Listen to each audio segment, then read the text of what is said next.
반갑습니다. 명리관법의 혁신을 꾀하다 해인 도비결 명리의 글 쓰는 상담가 혜인입니다. 주변에서 도비결 명리가 뭔지 궁금해 하시는 분들이 꽤 계세요. 그래서 오늘은 도비결을 좀 소개해 보려고 합니다. 도비결을 소개하기 전에 명리학에 대한 이야기를 짧게 해야겠습니다. 명리학에서 명은 하늘의 운행 체계이고요. 리는 이치입니다. 정리하면 명리는 하늘의 이치에 의해 부여받은 명이 되겠습니다. 그 중에서 도비결 명리는 인간을 널리 이롭게 하는 홍익인간에 의거한 학문인 거예요. 하늘의 뜻을 받은 하늘의 학문이라고 할 수 있습니다. 하늘은 모든 이치를 자연의 질서에 담아두었습니다. 자연의 질서는 겨울이 지나면 만물이 소생하고 성장하며 익어서 알곡을 맺고 종자가 되었다가 다시 봄이 오면 싹이 트는 프로세스입니다. 이 프로세스는 하늘의 운행이고요. 사람의 일은 땅에서 이루어집니다. 어느 누가 땅에서 발을 떼고 살 수가 있겠습니까? 어느 누가 환경을 벗어나서 살 수가 있겠습니까? 환경은 전방위적이죠. 시간, 공간, 사람과의 인연, 온도, 습도 등이죠. 이러한 환경 속에서 살아가야 하는 사람이 부여받은 하늘의 명을 땅에서 실현하기 위해서는 무엇이 필요할까요? 예, 하늘에서 부여한 명을 실현하기에 가장 적합한 환경입니다. 적합한 환경을 부여받으면 뜻의 실현이 수월할 것이고, 그렇지 않으면 더 많은 노력과 시련을 이겨야 가능할 것입니다. 시련을 견디는 노력을 중단하면 부여받은 명을 다 하지 못하고 생을 마감해야 하기도 하겠죠. 그것은 또 과제가 되어서 다음 생에 수행해야 할 미션에 더해서 가지고 오겠지요. 그러니까 사람은 원천적으로 의지적 존재라기보다는 수용적 존재라고 저는 믿습니다. 삶의 현장 속에서 일어나는 자잘한 모든 것이 다 의지작용이 이루어지지 않는다는 뜻은 결코 아닙니다. 어디까지나 큰 틀에서 원론을 말씀드리는 겁니다. 사람은 이러한 하늘과 땅 사이에서 살아가므로 뜻은 하늘에 두었으되 이룸은 땅에서 환경에서 실현해야 하는 존재인 것입니다.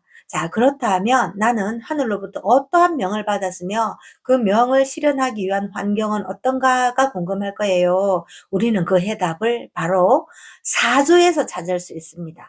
사주가 뭡니까? 내가 태어난 그 순간의 하늘과 땅의 기운을 바코드화한 거잖아요. 자, 사주학이 어떠한 학문보다 최고의 꼭지에 있으면서도 가장 근본적인 학문인 이유입니다. 이것이. 일반적으로 사조학이 중국 춘추 전국시대의 음양오행설을 바탕으로 해서 당나라 이허중과 송나라 서자평이 만든 것으로 알려져 있죠. 그것은 현대적 학문으로서 정립된 시기이지 시원, 원천은 절대 아닙니다. 또 다른 설은 중국 주나라의 갑골문인 하도낙서에서 시작되었다는 설도 있죠. 하도낙서의 발견은 비록 주나라이지만 그 이전에는 은나라가 있었어요. 아마 태동은 은나라에서 했다는 설이 요즘은 더 대세예요. 은나라는 뒤에 이제 상나라라고도 하는데요. 중국 역사상 최초의 왕조로 기원전 1600년에서 1046년까지 존재했던 국가라고 위키백과에 나와 있더라고요. 자, 기점을 어떤 내용으로 잡는가에 따라서 다 다르지만요. 이 역시 대체로 어불성설이라고 저는 생각해요. 하늘의 이치와 자연의 질서가 어찌 그때부터 시작되었다고 할 수 있겠습니까? 따라서 사주학은 인간이 땅이라는 환경에서 살기 시작했고 하늘의 운행 이치를 인식하는 순간부터 되었다는 것이 가장 정확하다고 봐요. 도비결에서는 그러한 까닭으로 명리학의 인식적 시원을 한민족의 시조국인 배달 한국의 제13대 치우천왕 때라 보고 있습니다. 물론 문자가 없은 때였죠. 문자가 아닌 구술에 의해서 전해지기 시작했을 겁니다. 그렇게 시작된 도비결은 근대에 이를 때까지 구술학으로 이어져 왔는데요. 그 배경에는 사실 불교가 있습니다. 자, 불교 경전이 어떻게 지금 집필되어 있는지 아시죠? 부다 생전에 기록된 것이 아니에요. 부다 사후에 수많은 제자들에 의해서, 특히 10대 제자들에 의해서 입에서 입으로 구전되어 오다가 어느 시점부터 문자로 정립된 것이죠. 얼마 안 됐을 겁니다. 문자로 정립된 것은. 뭐 기록은 여러 가지 나와 있지만 그 기록은 신뢰할 수 없는 것이에요. 자, 이 도비결을 말하면서 뜬금없이 불교를 거론하느냐 싶을 수도 있겠습니다만은, 도비결이 대한민국으로 전입되어 온 경로가 바로 불교이기 때문이에요. 그래서 불교식 전수법인 구전전수를 이 도비결도 택한 것입니다. 도비결은 문자화된 게 아니고 전수되어 왔습니다. 지금 이제 문자화가 이루어지고 있죠. 현재 시중에 퍼져나가고 있는 도비결 명리학은 대한민국 불교 내의 내로라 하는 서사들의 입에서 입으로 전해내려온 비기라면 비인 겁니다. 지금은 구전 전수의 순정성이 많이 훼손되어 버렸어요. 뭐 그 또한 시대의 시류이니 어쩔 수 없겠습니다. 이게 풍수군이 도래한 까닭입니다. 아시겠지만 풍수구는 물질 문명의 시대예요. 모든 것이 드러나 발현되는 기운입니다. 깊게, 은밀하게, 수면에서 조류처럼 조용히 흐르던 도비결이 수면 위로 드러나고 있는 이 구운에, 예, 수면 위로 드러나고 있는 이 구운에, 예, 또 드러난 것에 대해서 저는 개인적으로 참 안타까움을 금할 수가 없습니다.